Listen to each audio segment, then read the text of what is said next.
மிகச்சிறப்பாக நடைபெற்றுக் கொண்டிருக்கக்கூடிய வழக்கறிஞர்களின் சங்கம நிகழ்ச்சியிலே கலந்து கொண்டு உங்களை எல்லாம் சந்திப்பதிலே நான் மிகுந்த மகிழ்ச்சி அடைகிறேன்.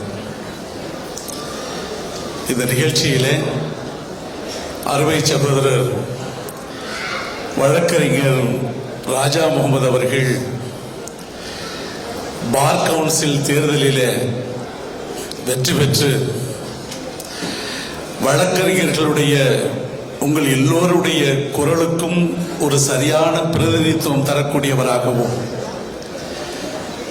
சட்டத்துறையிலே ஒரு தனி எழுச்சியை உருவாக்கக்கூடிய ஒரு மாவீரராகவும் நிச்சயமாக செயல்படுவார் என்கிற நம்பிக்கையோடு நீங்கள் எல்லாம் இங்கே வருகை தந்திருப்பதை பார்த்து மகிழ்ச்சி அடைகிறேன். இந்த நிகழ்ச்சிக்கு இந்திய யூனியன் முஸ்லிம் லீக்கினுடைய தேசிய தலைவர், தமிழ்நாடு அரசின் தகைசால் தமிழர் என்கிற உயரிய சிறப்பு விருதை பெற்றிருக்கக்கூடிய பேராசிரியர் பெருந்தகை KM காதர் மொய்தீன் சாஹிப் அவர்களும், அருமை சகோதரர் நெல்லை முபாரக் அவர்களும், மிகச்சிறந்த வல்லுநர்களாக இருக்கக்கூடிய வழக்கறிஞர் பெருமக்களும், மேடையிலே வீற்றிருக்கக்கூடிய சான்றோர் பெருமக்களும், வழக்கறிஞர்களாகிய நீங்களும் பல்வேறு பகுதிகளில் இருந்து இங்கே வருகை தந்து சிறப்பித்துக் கொண்டிருக்கிறீர்கள். வழக்கறிஞர்கள் என்றாலே சமூக நீதியை நிலைநிறுத்தி நியாயத்தை வெளிச்சத்திற்கு கொண்டு வந்து பாதிக்கப்பட்ட ஒடுக்கப்பட்ட மக்களுக்காக வாய்ஸ் ஃபார் வாய்ஸ்லெஸ் என்று சொல்வார்களே, குரலற்றவர்களுக்கு குரலாக நின்று சமுதாயத்தில் ஒரு மிகப்பெரிய பொறுப்பில் பங்காற்றி பணியாற்றி கொண்டிருக்கக்கூடியவர்களாகிய நீங்கள் எல்லாம் இங்கே வருகை தந்து உங்களுடைய பிரதிநிதியாக, பார் கவுன்சிலுடைய பிரதிநிதியாக நம்முடைய ராஜா முகமது அவர்களை தேர்ந்தெடுக்க வேண்டும் என்கின்ற ஒரு முடிவோடு இங்கே நீங்கள் மாத்திரமல்ல, உங்களோடு இணைந்திருக்கக்கூடிய சார்ந்திருக்கக்கூடிய மற்ற வழக்கறிஞர் பெருமக்களையும் அவருக்கு வாக்களித்து களத்தில் இருக்கக்கூடிய வழக்கறிஞர் வேட்பாளர்கள் எல்லோரையும் விட அதிகமான வாக்குகளை பெற்று பெருவெற்றியை பெறக்கூடியவராக ராஜா முகமது அவர்கள் திகழ வேண்டும் என்கின்ற அறிகுறியை உங்கள் மூலமாக நம்மால் புரிந்து கொள்ள முடிகிறது. வழக்கறிஞர் தொழில், அந்த பணி என்பது சாதாரண பணி அல்ல. இங்கே பேசிய அருமை சகோதரர் ஒருவர் சொன்னார், அது ஒரு புனிதமான பணி, ஒரு டிவைன் ப்ரொஃபஷன்.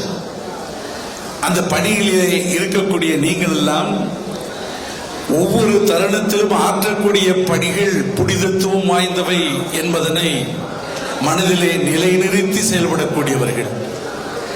பேரறிஞர் அண்ணா ஒரு முறை சொன்னார், advocates are not only the interpreters of law,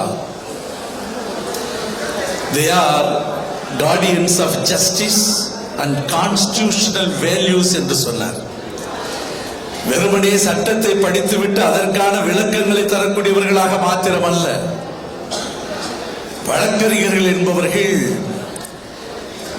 நீதியை நிலைநாட்டி சட்டத்தினுடைய வலிமையை, அதனுடைய மதிப்பை காக்கக்கூடியவர்களாக, பெரும் பொறுப்புடையவர்களாக இருக்கக்கூடியவர்கள் என்று சொன்னார்.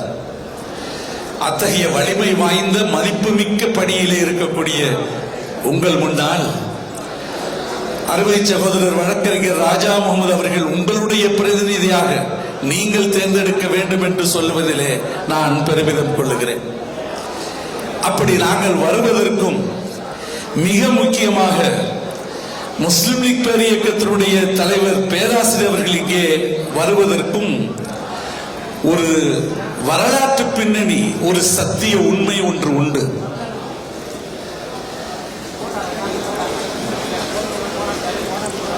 சட்ட மாமேதை BR அம்பேத்கர் அவர்கள் அரசியல் நிர்ணய சபைக்கு வந்தே ஆக வேண்டும். ஒரு மிகப்பெரிய சட்ட மாமேதை, அவரால் இந்த நாடு செழிக்க வேண்டும், இந்த நாட்டிற்கு தேவையான சட்ட வடிவமைப்பை உருவாக்குவதற்குரிய முழுமையான தகுதியுடைய ஒரு திறமையாளர் அரசியல் நிர்ணய சபையில் இடம்பெறாமல் வெளியிலே இருக்கிறார். அவர் கான்ஸ்டியூவன்ட் அசம்பிளி என்று சொல்லக்கூடிய அரசியல் நிர்ணய சபைக்கு வர வேண்டும் என்று ஆழமாகவும் அழுத்தமாகவும் குரல் கொடுத்த பேரியக்கம் முஸ்லிம் லீக். அப்படி குரல் கொடுத்த போது அரசியல் நிர்ணய சபையில் இடம்பெறக்கூடிய எண்ணிக்கை என்பது பூர்த்தியாகி போய் டாக்டர் அம்பேத்கர் உள்ளே வர முடியாதே, எப்படி வர முடியும் என்கிற கேள்வியை எழுப்பிய போது முஸ்லிம் லீக்கினுடைய அரசியல் நிர்ணய சபை ஒரு உறுப்பினரை முஸ்லிம் லீக் தலைமை வாபஸ் வாங்க வைத்து டாக்டர் அம்பேத்கரை அரசியல் நிர்ணய சபையினுடைய உறுப்பினராக ஆக்கிய இயக்கம் முஸ்லிம் லீக். அப்படி அவர் அரசியல் நிர்ணய சபையில் இடம்பெற்ற காரணத்தினாலே இந்தியா சுதந்திரம் அடைந்து இந்தியாவிற்கு தேவையான சட்ட விதிமுறைகளை எல்லாம் உருவாக்கக்கூடிய தி கான்ஸ்டிட்யூன்சி, இந்தியன் கான்ஸ்டிடியூஷனை உருவாக்குவதற்கு, அரசியல் நிர்ணய சட்டத்தை உருவாக்குவதற்கான குழுவில் இடம்பெற்றதோடு மாத்திரமல்ல, அந்த குழுவினுடைய தலைவராகவே இருந்து இன்றைக்கு சட்ட மாமேதை என்றால் உலகம் போற்றக்கூடிய அளவிற்கு சொல்லப்படக்கூடிய டாக்டர் அம்பேத்கரை உலகறிய செய்த பேரியக்கம் முஸ்லிம் லீக். அப்படிப்பட்ட இயக்கத்தின் சார்பாகத்தான் பார் கவுன்சிலில் ஒரு மிகப்பெரிய எழுச்சி வரலாற்றை உருவாக்கி வழக்கறிஞர்களுடைய பிரதிநிதித்துவத்தை இதுவரையிலும் வரலாற்றில் தமிழ்நாட்டில் காண கிடக்காத அளவுக்கு உருவாக்கம் தரக்கூடிய தகுதிமிக்க வலிமை மிக்க ஒரு பிரதிநிதியை ராஜா முகமது அவர்களை நீங்கள் தேர்ந்தெடுக்க வேண்டும் என்று டாக்டர் அம்பேத்கருக்கு அடையாளம் காட்டிய அதே முஸ்லிம் லீக்கினுடைய தலைமை இன்றைக்கு பார் கவுன்சிலில் இடம்பெற வேண்டும் இந்த ராஜா முகமது என்று அடையாளம் காட்டுவதற்கு பேராசிரியர் பெருந்தகை, முஸ்லிம் லீக்கினுடைய தேசிய தலைவர் பேராசிரியர் பெருந்தகை இங்கே அவர்கள் வருகை தந்திருக்கிறார்கள். அன்பானவர்களே, நான் அதிக நேரம் எடுத்துக்கொள்ள விரும்பவில்லை. ராஜா முகமது அவர்களை எனக்கு முன்பு தெரியாது. வக்ஃப் வாரியத்தினுடைய தலைமை பொறுப்பில் நான் அமர்ந்த பிறகுதான் பல்வேறு வழக்குகள் வாரியத்திற்கு என் முன்னால் வந்தபோது மனுதாரர் சார்பிலும் சரி, பிரதிவாதிகளின் சார்பிலும் சரி, ஏராளமான வழக்கறிஞர்களையும் அவர்களுடைய வாதங்களையும் நேரில் கண்டவன் நான். எத்தனையோ வழக்கறிஞர்கள் வந்தார்கள், அவரவர்களுடைய கருத்துக்களை பதிய வைத்தார்கள், வாதிட்டார்கள், சென்றார்கள், மீண்டும் வருவார்கள். ஆனால் ஒரு குறிப்பிட்ட வழக்கறிஞர்களுடைய அணுகுமுறையிலும் அவர் எடுத்து வைத்த வாதத்திறனிலும் எத்தகைய வலிமை வாய்ந்த சட்டத்தை எடுத்து வைத்து நியாயம் கிடைக்க வேண்டும் என்று போராடிய போர்க்குணத்தையும், ஒடுக்கப்பட்டவர்கள் சாமானியவர்களுடைய குரலாக வந்து அவர்களுக்காக எடுத்து வைத்த கருத்துக்களின் ஆழத்தையும், அவர் முன்னெடுத்து வைத்த கருத்துக்களினுடைய பல்வேறு சட்ட பரிணாமங்களையும் பார்த்து வியந்து போன நான் இவர் யார் என்று விசாரிக்க தொடங்கிய போதுதான் அவர்தான் வழக்கறிஞர் ராஜா முகமது என்று எனக்கு அறிமுகம் செய்து வைத்தார். அவரிடத்திலே நான் வக்ஃப் வாரிய தலைவராக இருக்கிற போது சட்டத்தை மதித்து, வாரியத்தினுடைய மரபுகளை மதித்து, இன்னும் ஒருபடி அதிகமாக சொல்ல போனால் இறைவனுடைய பெயரால் அர்ப்பணிக்கப்பட்ட சொத்துக்களை காக்க வேண்டும் என்கிற நிலையிலே இறைவனுக்கு அஞ்சி எந்தவித பேரத்திற்கும் அடிபணியாமல், எத்தகைய ஆசாபாச வார்த்தைகளுக்கும் உட்புகுந்து விடாமல் அல்லது அலங்கார வார்த்தைகளை கொண்டு நம்மை உள்ளே இழுத்து விடலாம் என்று முயற்சித்தவர்களுக்கு உள்ளே சென்று விடாமல் மிக எச்சரிக்கையாக நியாயத்தை நிலைப்படுத்தி நின்ற வாரிய தலைவன் நான் என்று பெருமிதத்தோடு சொல்லிக் கொள்வதிலே நான் மகிழ்ச்சி அடைகிறேன். அது வழக்கறிஞர்களாக வந்தவர்களும், குறிப்பாக வழக்கறிஞர் ராஜா முகமது அவர்களும், அவர்களை போன்று பல வழக்கறிஞர்கள் வந்தவர்களும் நன்றாக அறிவார்கள். அவர்களுக்கு மத்தியில் என்னுடைய அந்த நியாய பார்வையும் என்னுடைய அந்த சத்திய பார்வையும் ஒரு குறிப்பிட்ட வழக்கறிஞரை நோக்கியே எப்போதும் இருந்தது. அது ஈர்த்தது என்று சொன்னால் அது வழக்கறிஞர் ராஜா முகமது அவர்களுடைய பணிகளாக. அதனால் தான் இன்றைக்கு உங்கள் முன்னால் இங்கே நின்று கொண்டிருக்கிறேன். எங்களுடைய தலைவர் பேராசிரியர் அவர்களும் இது போன்ற நிகழ்ச்சிகளுக்கு அவ்வளவு எளிதாக சென்று விட மாட்டாரே. இது வழக்கறிஞர்கள் சார்ந்தது என்றாலும் கூட அது தொடர்புடையதாக நாம் நேரடியாக இல்லை என்றாலும் கூட வழக்கறிஞர்களுடைய பிரதிநிதித்துவம் என்பது சட்டத்தை நிலைநாட்டுவதிலும் சட்ட வழக்கறிஞர்களுக்கு எல்லா நிலைகளிலும் துணை நிற்பதாகவும் இருக்கக்கூடிய ஒரு நியாயமான நேர்மையான ஒரு வேட்பாளர் வெற்றி பெற்றே ஆக வேண்டும் என்கிற அந்த பொறுப்புணர்வும் கடமை உணர்வும் தான் எங்களை இங்கே நிறுத்தி வைத்திருக்கிறது. நம்முடைய தலைவர் பேராசிரியர் பெருந்தகை அவர்களையும் இங்கே வரவழைத்திருக்கிறது. இன்றைக்கு இருக்கக்கூடிய சூழ்நிலையில் அவர்களுடைய உடல்நிலை காரணத்தை வைத்து பார்த்தாலும் மற்ற பணிகளுடைய பலுவை வைத்து பார்த்தாலும் இந்த நிகழ்ச்சிக்கு எத்தகைய முக்கியத்துவம் கொடுத்திருந்தால் அவர்கள் வருகை தந்திருப்பார்கள் என்று எங்களால் புரிந்து கொள்ள முடியும். எனவேதான் வழக்கறிஞர் ராஜா முகமது அவர்கள்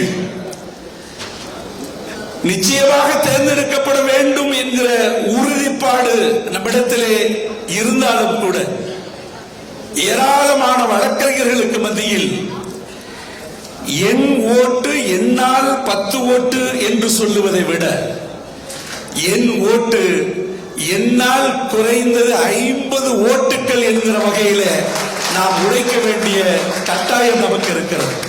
அதற்கு காரணம் இன்றைய கால சூழ்நிலையில் புனிதமாக நினைக்கக்கூடிய வாக்குகள் எல்லாம் சில நேரங்களில் சில பேரிடத்திலே புறையோடி போய் கிடக்கக்கூடிய லஞ்ச லாவணியத்தில் அகப்பட்டு கிடக்கின்றன என்று சொன்னார்கள். அவைகளை எல்லாம் அத்தகைய சூழல்களை எல்லாம் தாண்டி உழைக்க வேண்டிய கடமை நமக்கு இருக்கிறது. அன்பானவர்களே, இப்போது அண்மையிலே வெளியிடப்பட்டு இருக்கக்கூடிய வக்ஃபு சட்ட திருத்த சட்டத்தின் அடிப்படையிலும் கூட ஒரு சரியான சட்ட முன்வடிவுகளை நன்றாக தெரிந்த சட்ட நுணுக்கங்களிலே மேம்பட்டு இருக்கக்கூடிய ஒரு நீண்ட கால பயிற்சியுடைய அனுபவமுடைய ஒருவர் பார் கவுன்சில் மெம்பராக இருந்து அந்த பார் கவுன்சில் மெம்பர் தான் இன்றைக்கு வக்ஃபு வாரியத்தினுடைய போர்டில் மெம்பராக அமையப்பெற வேண்டும் என்று நாம் விரும்புகிறோம்.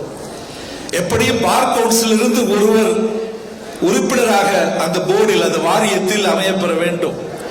அப்படி அமையப்பெறக்கூடிய பார் கவுன்சில் பிரதிநிதியாக நம்முடைய வழக்கறிஞர் ராஜா முகமது அவர்களை நீங்கள் தேர்ந்தெடுத்து அவர் வக்ஃபு வாரியத்திற்கும் ஒரு உறுப்பினராக வாரியத்திலே அமர்ந்து இறைவனின் பெயரால் அர்ப்பணிக்கப்பட்ட சொத்துக்களை பாதுகாப்பதிலும் இறைவனுடைய மஸ்ஜிதுகளை, பள்ளிகளை, தர்காக்களுடைய நிர்வாகங்களை சீரமைக்கக்கூடிய நிலையில் அவைகளை எல்லாம் சீர்படுத்துவதற்குரிய எல்லா திறமையையும் எல்லா நிலைகளையும் உருவாக்கக்கூடியவராக அவர் இடம்பெற வேண்டும் என்கிற காரணத்தினாலும் சரி, மற்ற எல்லா நிலைகளிலும் நீதித்துறையில் அவருடைய பணிகளுக்கென்று ஒரு ஈர்ப்பு தன்மை இருக்கிறது. அதனை அவருக்கு உற்சாகப்படுத்தி இந்த தளத்தில் நிலைத்திருக்கக்கூடிய வகையில நம்முடைய பணியும், வாக்களிப்பது என்பது நம்முடைய பணி, நம்முடைய கடமை. அந்த பணி ஒரு நேரிய நோக்கத்திற்கு, ஒரு நேர்மையான இலக்கிற்கு நம்முடைய வாக்குகள் பயன்பட்டது என்பதுதான் நமக்கு மனநிறைவை தரக்கூடியதாக இருக்கும். அப்படிப்பட்ட உங்களுடைய வாக்குகளை அவருக்கு அளித்து சமய நல்லிணக்கத்தோடு எல்லோரிடத்திலும் எல்லா நிலைகளிலும் நல்ல அணுகுமுறையை பெற்றிருக்கக்கூடிய ராஜா முகமது அவர்கள் அண்ணன் தம்பிகளாக, அக்கால் தங்கைகளாக, மாமன் மச்சான் மாப்பிள்ளை என்று உறவு சொல்லக்கூடியவர்களாக அனைத்து சமூக மக்களையும் அன்பால் அரவணைக்கக்கூடிய ஒரு நல்ல வேட்பாளராக வழக்கறிஞர் ராஜா முகமது அவர்கள் திகழ்கிறார்கள். அவர்கள் உங்களுடைய வாக்குகளால் வெல்லட்டும். உங்களுடைய பார் கவுன்சில் பிரதிநிதியாக இந்த தேர்தலிலே தீர்ப்புகளை உருவாக்கி காட்டுங்கள் என்று சொல்லி விடைபெறுகிறேன். நன்றி, வாழ்த்துக்கள். Thank you so much for your thoughtful speech, sir. Requesting Mr. A.K. Abdul Karim, State General Secretary of SDPA, to felicitate, sir.